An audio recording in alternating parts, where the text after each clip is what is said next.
From complexity to simplicity, we have made maths easy. Welcome to Philemathics series.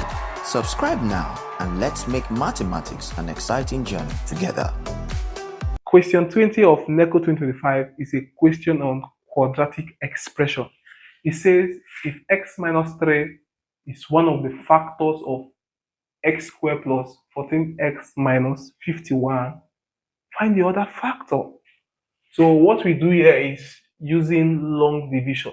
Since we know what one factor is, if we divide this dividend by this divisor, we'll get what the other factor is. So x squared plus 14x minus 51. So we divide this by long division, x minus 3.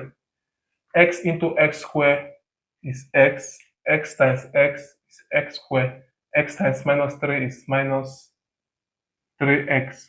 So we subtract this 0.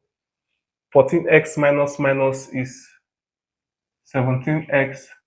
And we'll bring this down, 51. X into 17 is plus 17. 17 times x is 17x. 17 times minus 3 is minus 51.